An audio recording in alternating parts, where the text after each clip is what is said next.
كانوا قليلا من الليل ما يهجعون وبالأسحار هم يستغفرون. Saya ingin bertanya perihal teori sejarah yang mana zaman dulu kala ada manusia purba. Namun saya yakin bahwa manusia pertama itu Nabi Adam. Lalu apakah manusia purba itu benar-benar ada, Pak Ustadz? Adakah ayat Quran atau hadis yang menjelaskan manusia purba? Nabi Adam panjangnya situna zira'an, 60 hasta. Saya berapa hasta? Satu hasta nih, dari ujung nih ke sini. Satu hasta, 2 hasta, 3 hasta, 4 hasta. Karena kita udah lama kenal, tambah sedikit, 5 hasta. Nabi Adam 60 hasta. Kalau begitu Nabi Adam panjang sekali. Lalu kemudian berkurang. Saya ini last edition, yang paling kecil. Sedangkan manusia purba itu jutaan tahun yang lalu, dari fosil-fosil yang ditemukan dalam tanah. Sedangkan dari Nabi Adam ke Nabi Muhammad SAW tidak sampai jutaan tahun. Maka kita sebagai orang yang beriman meyakini manusia pertama adalah Adam alaihi salam. Kita bukan evolusi dari makhluk purba, monyet berubah jadi orang. Bukan.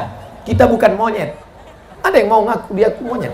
Enggak ada. Itu teori dari Darwin punya. Kata Darwin, namanya Charles Darwin, dunia ini isinya air semua, nggak ada tanahnya, air. Lalu air ini disinari cahaya matahari menguap, lalu muncullah tanah. Lalu ikan yang dalam air berevolusi naik ke darat, manjat pokok kayu, berbulu jadi monyet. Monyet tadi berevolusi jadi orang. Ini teori masih diragukan. Kenapa? Karena kalau monyet itu berevolusi, kenapa setelah jadi kita kok nggak berubah lagi? Abdul Somad, kenapa Abdul Somad tidak berevolusi jadi makhluk baru? Pakai namanya gitu?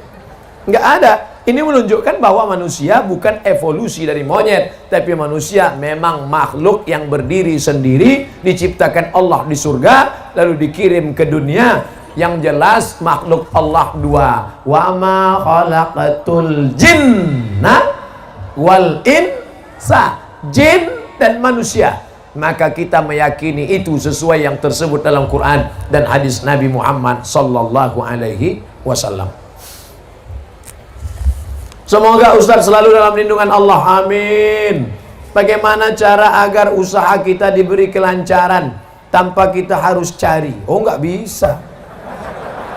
Oh, masih ada sambungannya. Tanpa harus kita cari pelaris dan selalu diridhoi Allah. Pertama kali masuk warung ketika pagi, yang punya warung jualan, toko, ruko, dagangan di pasar, pertama kali masuk pagi baca Fatihah 1 kali, Qul huwallah 3 kali, Qul a'udzubil falaq sekali, Qul a'udzu nas sekali, ayat kursi sekali. Saya ulang lagi. Fatihah 1 kali, Qul huwallah 3 kali, Qul a'udzubil falaq sekali, Qul a'udzu binnas sekali, ayat kursi 1 kali. Waktu masuk pertama kali barang dagangan. Masuk bismillahirrahmanirrahim, Fatihah sampai habis. Bukan masuk Fatihah sekali, Wallah 3 kali. Bukan itu maksudnya. Karena ada orang ketika mabuk, ini mabuk nih, dia pakai narkoba, mabuk, datang temannya, istighfar.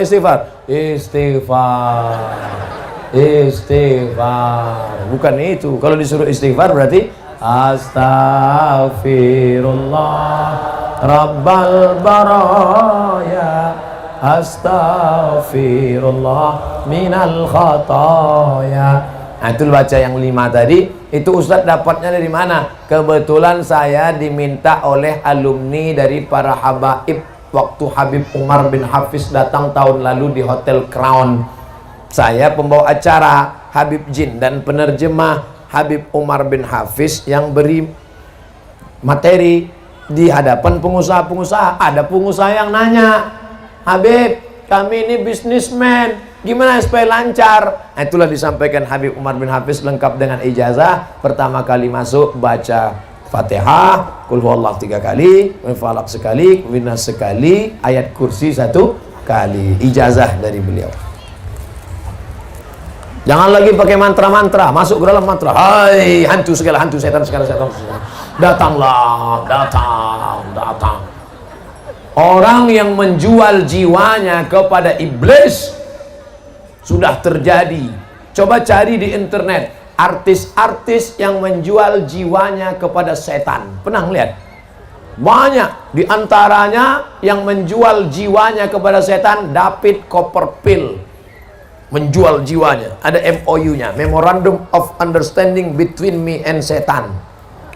Jangan minta kepada setan. Kita ini hamba Allah, bukan hamba setan.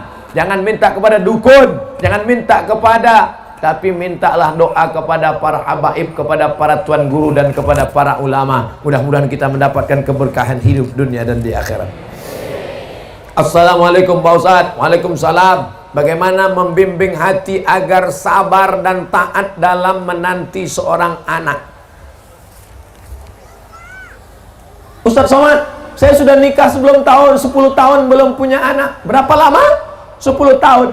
Nabi Ibrahim baru punya anak Ismail, umurnya 86 tahun. Kamu baru 10 tahun. Tunggu 76 tahun lagi. Doanya Rabbi habli minas salihin. Nabi Ibrahim berdoa 86 tahun baru dikabulkan Allah. Nabi Musa tersesat di lembah Tih, berdoa 40 tahun baru keluar. Nabi Muhammad minta pindah arah kiblat dari Baitul Maqdis ke Baitullah sampai wajahnya menengadah ke atas, 17 bulan baru pindah. Ini doa pagi minta kabul sore. Emang ente siapa? Oleh sebab itu, sulitkah bagi Allah membuat engkau hamil? Innama amruhu iza arada syai'an ayyakula lahu kun fayakun. Sudah diponis ini istri mandul, namanya Sarah. Sarah nggak mungkin punya anak, mandul, sudah tua. Tapi apa mau dikata, Allah punya kuasa. Akhirnya Sarah punya anak setelah Nabi Ibrahim berumur 99 tahun.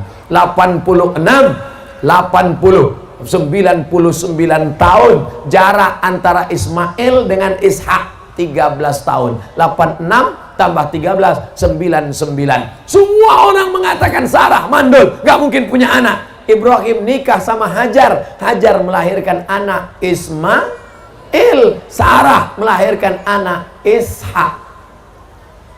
Allah punya kuasa. Oleh sebab itu jangan buka cabang dulu. Mana tahu yang pertama ini melahirkan.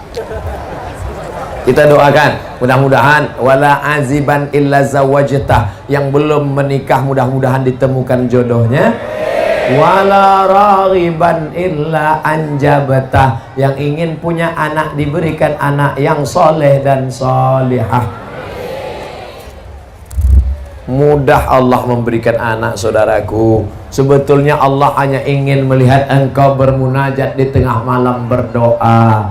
Orang dulu anaknya 10, pulang dari bajak sawah, makan ikan asin, sambal teri, mati lampu, lahir 10.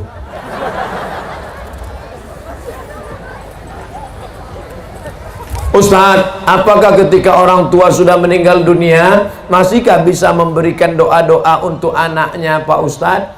Orang tua sudah meninggal dunia, apakah dia masih bisa berdoa kepada Allah untuk orang yang masih hidup? Iza matal insan, kalau manusia mati, inqoto'a, putus amalnya. Maka menurut ulama yang putus amalnya itu adalah amal taklifi. Itu maknanya.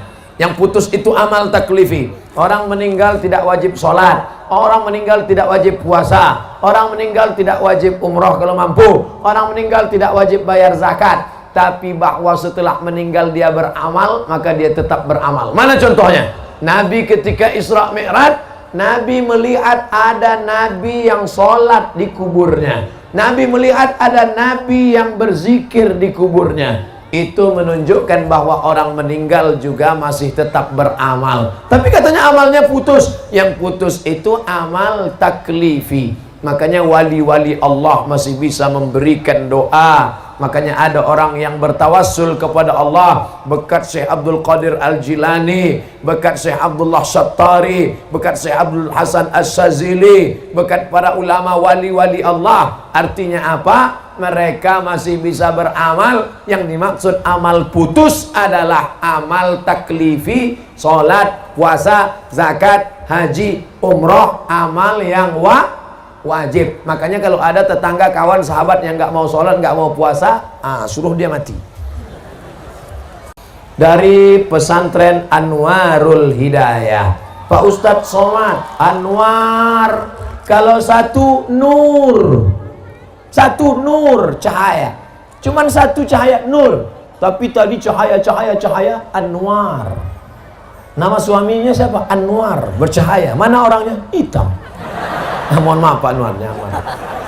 Anwar, hidayah, jalan, nur, cahaya. Semakin banyak pesantren-pesantren, maka semakin banyak cahaya-cahaya hidayah yang akan menerangi provinsi Banten, insya Allah. Banten ini negerinya para ulama yang menulis tafsir Marah Labid fi Kasfi Ma'anil Qur'anil Majid. Tafsir berbahasa Arab, dibaca orang Arab, dicetak di Arab, ditulis Arab, dibaca orang Arab, ditulis oleh Syekh Muhammad Nawawi Al-Bantani, Banten, makamnya di Ma'la dekat Masjidil Haram. Pak Ustadz, bagaimana hukum seorang penghafal Quran yang sedang haid, murojaah hafalannya dengan memegang mushaf, dan apa dalilnya? Saya hanya berpegang kepada kitab yang saya baca. Kalau ada ustadz lain yang fatwanya beda dengan fatwa yang saya sampaikan, mungkin dia lebih alim. Yang saya tahu, perempuan yang haid tidak boleh megang Quran, tidak boleh bawa Quran, tidak boleh baca Quran, tidak boleh masuk masjid, tidak boleh tawaf, tidak boleh puasa, tidak boleh sholat. 7 larangan. Tidak boleh bawa Quran, tidak boleh megang Quran, tidak boleh baca Quran, tidak boleh tawaf, tidak boleh i'tikaf, tidak boleh sholat, tidak boleh puasa. Itu Ustaz baca di mana? Al-Fiqhul Islami wa Adillatuh Syekh Wahbah Zuhaili. Jadi kalau mau ngulang bacaan, sepakat 4 mazhab, paling tua Hanafi, nomor 2 Maliki, nomor 3 Syafi'i, nomor 4 Hambali. Perempuan yang tidak suci dalam keadaan hadas besar, dalam keadaan haid, tidak boleh baca Quran.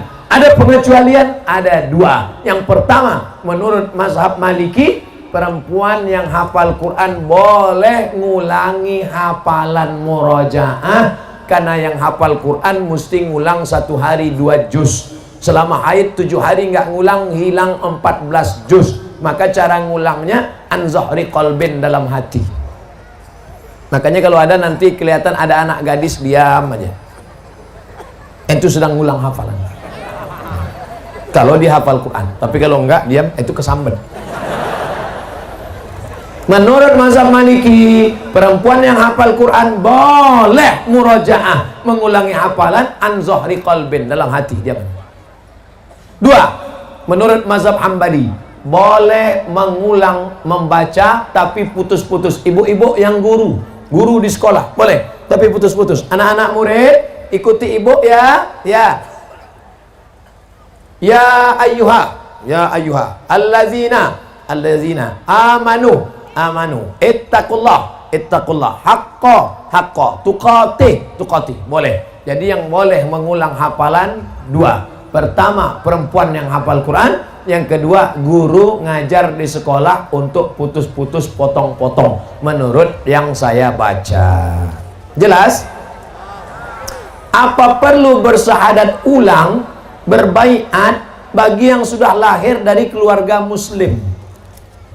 Bapaknya muslim, ibunya muslimah, anaknya muslim. Datang ustadz, kamu belum Islam. Kalau mau Islam harus ulang syahadat di depan saya, karena saya disaksikan guru saya disaksikan guru saya, guru saya disaksikan guru saya, sampai ke Nabi Muhammad.